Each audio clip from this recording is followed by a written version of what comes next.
அனைவருக்கும் வணக்கம். ஏற்கனவே உள்ளாட்சி தேர்தல் பற்றி பார்த்துருந்தோம். ஊரக உள்ளாட்சி பார்த்துருந்தோம். இப்போ நகர்ப்புற உள்ளாட்சி பார்க்கலாம்.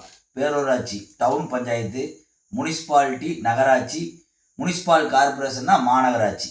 இப்போ இது 3க்கு தேர்தல். கடந்த முறை எப்படி தேர்தல் நடந்துச்சுன்னா, அதாவது நம்ம ஒரு ஓட்டு, மக்கள் ஒரு ஓட்டு போடுவோம். பேரூராட்சியில் இருந்தால் ஒரு ஓட்டு, நகராட்சியில் இருக்கிறவங்க ஒரு ஓட்டு, மாநகராட்சியில் இருக்கிறவங்க ஒரு ஓட்டு. அதாவது கட்சி சின்னத்தில் கட்சிகள் அங்கீகரிக்கப்பட்ட கட்சியாக இருந்தால் அவங்களோட சின்னத்தில் நிற்பாங்க. சுயேட்சை வேட்பாளர்கள் நிற்கலாம். இப்போ நம்ம ஒரு ஓட்டு போடுவோம். நம்ம கவுன்சிலர் மட்டும், அதாவது பேரூராட்சி உறுப்பினர், நகராட்சி உறுப்பினர், மாநகராட்சி உறுப்பினர், அந்தந்த பகுதியில் இருக்கிறீங்க அந்தந்த உறுப்பினர் தேர்ந்தெடுப்பாங்க.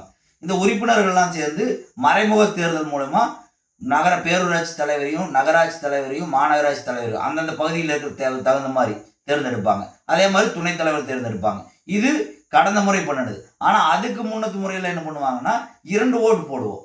இது சட்டமன்றத்தில் முடிவு பண்ணுறது. நம்ம 2 ஓட்டு போடுறப்ப நேரடியாக அதாவது பேரூராட்சி தலைவரை தேர்ந்தெடுப்போம், பேரூராட்சி உறுப்பினரை தேர்ந்தெடுப்போம், நகராட்சி தலைவரை தேர்ந்தெடுப்போம், நகராட்சி உறுப்பினரை தேர்ந்தெடுப்போம், மாமன்ற தலைவரை தேர்ந்தெடுப்போம், அந்த மாமன்றத்தோட உறுப்பினரை தேர்ந்தெடுப்போம். இந்த உறுப்பினர்கள்லாம் சேர்ந்து துணைத் தலைவர்கள் தேர்ந்தெடுப்பாங்க.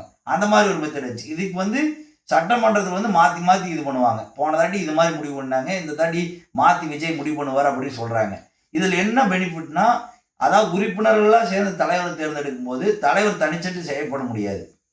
தனிப்பட்டு செயல்பட்டால் அவருக்கு மிகப்பெரிய ஆபத்து வந்துடும். மக்களில் வாபஸ் வாங்கிடுவாங்க உறுப்பினர்லாம். ஆனால் இதில் இன்னொன்று இருக்குது. இன்னொரு பிரச்சனைனா, குதிரை பேரம் மூலிமா யார் அதிகமாக காசு கொடுக்குறாங்களோ அவங்களுக்கு போய் வாக்களிக்கிறதுக்கான வாய்ப்பு இருக்குது.